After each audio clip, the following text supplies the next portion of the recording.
Praise the Lord. കർത്താവിൻ്റെ തന്നെ തിരുനാമം ഈ പ്രഭാതത്തിലെ മഹിമപ്പെടുമാറാകട്ടെ.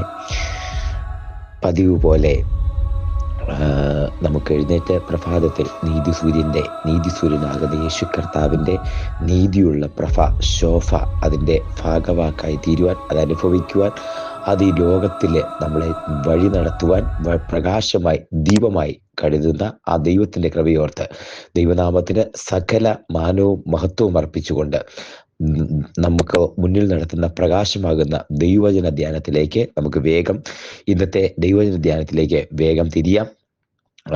സങ്കീർത്തനങ്ങളുടെ പുസ്തകം 123 അധ്യായം അതിൻ്റെ 2 വാക്യം. ദാസന്മാരുടെ കണ്ണ് യജമാനന്റെ കയ്യിലേക്കും ദാസിയുടെ കണ്ണ് യജമാനത്തിയുടെ കയ്യിലേക്കും എന്ന പോലെ അവന്റെ കണ്ണ് ഞങ്ങളുടെ ദൈവമായ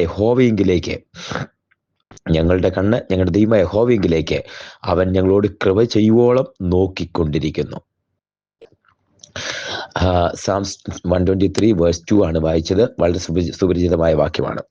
ഇതിനകത്തൊരു ഉദാഹരണമാണ്, ഒരു ഉദാഹരണമാണ് പറഞ്ഞിരിക്കുന്നത്. ദാസന്മാരുടെ കണ്ണ് യജമാന്റെ കയ്യിലേക്ക്, ദാസിമാരുടെ കണ്ണ് യജമാനത്തിമാരുടെ കയ്യിലേക്ക് എന്ന പോലെ ഞങ്ങളുടെ കണ്ണ് ഞങ്ങളുടെ ദൈവമായ യഹോവയിലേക്ക് നോക്കിക്കൊണ്ടിരിക്കുന്നു.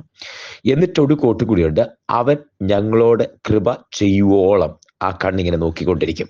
പിന്നെ അത് ബാക്കി കാര്യങ്ങൾ എഴുതിയിട്ടുണ്ട്. എന്തുകൊണ്ട് ഈ ദാസന്മാരുടെ കണ്ണ് യജമാനന്റെ കയ്യിലേക്ക് എന്ന് പറഞ്ഞത്? യജമാനന്റെ കണ്ണിലേക്കെന്നല്ല, മുഖത്തേക്കെന്നല്ല, യജമാനന്റെ കയ്യിലേക്കെന്ന് പറഞ്ഞത്. ഇവിടെ എഴുതിയിരിക്കുന്ന ഈ പോർഷന്റെ അർത്ഥമുണ്ട്.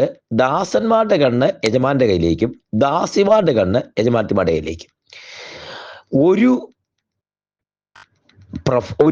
ഒരു ദിവസം മുഴുവൻ അധ്വാനിച്ച് ആ ദിവസത്തിന്റെ അവസാനത്തില് കുറെ പ്രതീക്ഷകളുമായി വന്നിരിക്കുന്ന ഈ ദാസൻ, പ്രതീക്ഷകളുമായി വന്നിരിക്കുന്ന ഈ ദാസി തങ്ങളുടെ ആ പ്രതീക്ഷകൾ നിറവേറ്റാൻ, ചെറിയ പ്രതീക്ഷകളായിരിക്കും.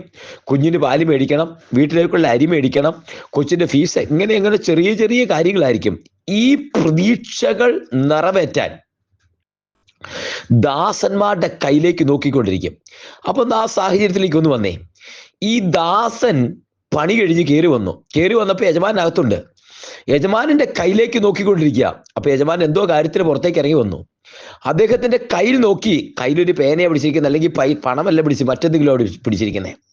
അപ്പൊ പറഞ്ഞു, യജമാനെ ഞാൻ കുറച്ചു നേരമായിട്ട് നിൽക്കുക, കേട്ടു, നീ അവിടെ നിൽക്കുക, നിന്നെ പരിഗണിക്കാന്ന് പറഞ്ഞു. അപ്പൊ വീണ്ടും യജമാനൻ അകത്തോട്ട് പോയിട്ട് പിന്നെ അങ്ങോട്ടും ഇങ്ങോട്ട് പോകുമ്പോൾ ഈ നിൽക്കുന്ന ദാസന്റെ കണ്ണ് ഇയാളുടെ മുഖത്തല്ല, കാലിലല്ല, പോകുന്ന വഴിക്കല്ല, മറിച്ച് കയ്യില് യജമാനന്റെ കയ്യിലാ കണ്ണ്. യജമാനന്റെ കയ്യിൽ ഈ ദാസന്റെ കണ്ണിരിക്കാൻ കാരണം എന്താണെന്നറിയാമോ? നല്ല കൂലിയും പ്രതിഫലവും. അത് ബൈബിൾ ഭാഷയിൽ പറഞ്ഞാൽ നല്ല കൂലിയും പ്രതിഫലവുമായിട്ടൊരു യജമാനൻ വരുന്നു. ആ യജമാനന്റെ കരത്തിൽ അധ്വാനിച്ചവർക്ക് വേണ്ടിയുള്ള കൂലിയും പ്രതിഫലവും ഉണ്ട്. ഹല്ലേലൂയ. ദാസിമാരുടെ കണ്ണ് യജമാനത്തിമാരുടെ കയ്യിലേക്ക്. അതിന്റെ കാര്യം എന്താ? കാരണം ഈ ദാസിമാര് യജമാനത്തെ നോക്കിക്കൊണ്ടിരിക്കും. വൈകിട്ട് വീട്ടിൽ പോകാൻ നേരത്തെ യജമാനത്തി രാവിലെ വന്ന് പറഞ്ഞു കുറെ കാര്യങ്ങൾ, ഒരു ലിസ്റ്റ് കൊടുക്കും, ഇന്ന കാര്യം ചെയ്യണം, കൊച്ചിന് ഫീസ് അടയ്ക്കണം, കാര്യങ്ങളൊക്കെ ശരിയാ. യജമാനത്തി പറഞ്ഞു വൈകിട്ടാവട്ടെ, നിന്റെ പണി കഴിഞ്ഞ് പോകട്ടെ, ഇങ്ങനെ ഇരിക്കുക. വൈകുന്നേരം പണിയൊക്കെ കഴിഞ്ഞ് കിച്ചണിൽ നിൽക്കുന്ന യജമാനത്തിന്റെ കയ്യിലേക്ക് ഈ ദാസി നോക്കിക്കൊണ്ടിരിക്കുക. പുറത്തു പോകുമ്പം അകത്ത് വരുമ്പം ഒറ്റ കാര്യം ദാസിക്ക് അറിഞ്ഞാൽ മതി, ഈ അമ്മച്ചിയുടെ കൈ, യജമാനത്തിയുടെ കൈ പേഴ്സിലേക്ക് പോയിട്ട് തിരിച്ചു വരുന്നുണ്ടോ? പേഴ്സിലേക്ക് പോയിട്ട് കയ്യിൽ പണവുമായിട്ട് വരുന്നുണ്ടെങ്കിൽ അത് തനിക്ക് വേണ്ടിയുള്ളതാ. ചിലപ്പോ മണിക്കൂറുകൾ നിൽക്കും, ചിലപ്പോൾ മറ്റു കാര്യങ്ങളൊക്കെ കഴിയുന്നവരെ നോക്കി നിൽക്കും. ഇവിടെ എഴുതിയിരിക്കുന്ന ഈ വാക്ക് അതുകൊണ്ട് സുപരിചിതമാണ്. ദാസന്മാരുടെ കണ്ണ് യജമാന്മാരുടെ കയ്യിലേക്ക്, ദാസിമാരുടെ കണ്ണ് യജമാനത്തിമാരുടെ കയ്യിലേക്ക് എന്നതുപോലെ ഞങ്ങളുടെ കണ്ണ് ഞങ്ങളുടെ യഹോവയിലേക്ക് നോക്കിക്കൊണ്ടിരിക്കും. അതിന്റെ കാര്യം എന്താണെന്നറിയാമോ? യഹോവയിൽ ആശ്രയിക്കുമ്പോൾ, യഹോവയിൽ നോക്കുമ്പോൾ നല്ല കൂലിയും പ്രതിഫലവും ലോകത്തിലുള്ളതിനേക്കാൾ വരുന്നു എന്ന് ഈ മനുഷ്യര് നന്നായിട്ട് അറിയാവുന്നതുകൊണ്ട് യഹോവഭക്തനായ മനുഷ്യൻ പറയുന്നത്, ദാസന്മാര് നോക്കുന്നതുപോലെ ദാസിമാര് നോക്കുന്നതുപോലെ ഞങ്ങളുടെ കണ്ണ് ഞങ്ങളുടെ ദൈവമായ യഹോവയിലേക്ക് നോക്കിക്കൊണ്ടിരിക്കുക. അത് എത്ര നേരമായാലും നോക്കിക്കൊണ്ടിരിക്കും.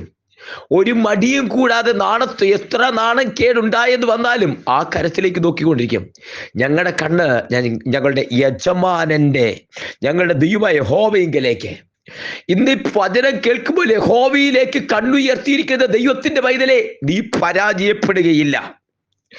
നിനക്ക് കോട്ടം വരികയില്ല, നിനക്ക് ദോഷം വരികയില്ല. കാരണം നിന്റെ കണ്ണ് യഹോവയിലേക്ക് നോക്കിയിരിക്കുന്നത്.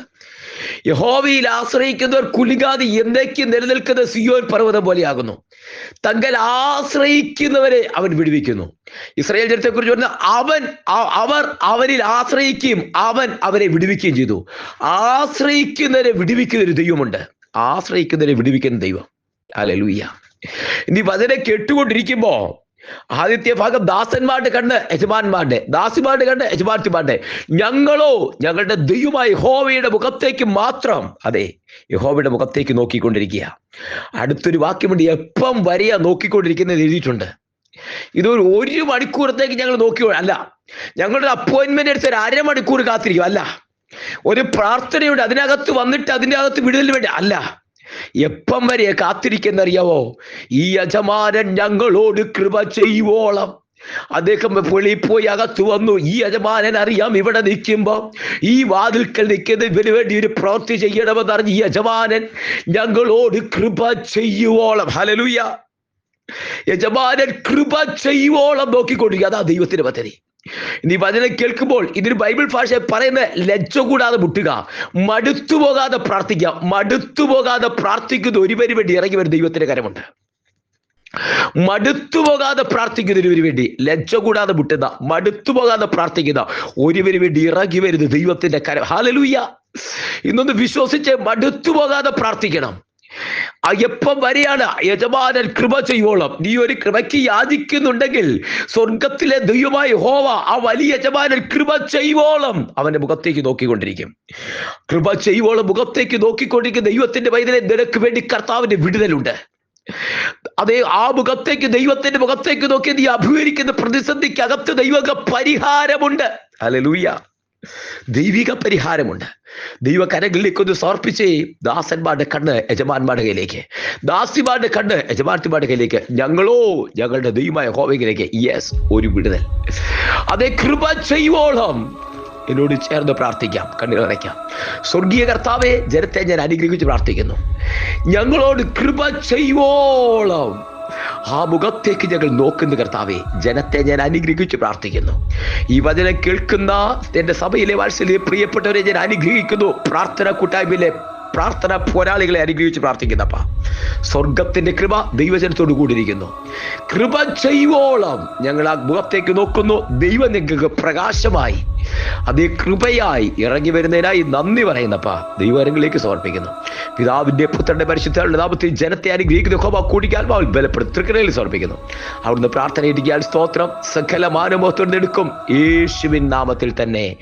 ആമേൻ, ആമേൻ, ആമേൻ. കർത്താവ് നമ്മളെ അനുഗ്രഹിക്കട്ടെ. ദൈവം കൂടിയിരിക്കട്ടെ. നാളെ നമുക്ക് വീണ്ടും കാണും വരെ ദൈവകൃപയ്ക്ക് മറയാം. God bless you. Thank you so much.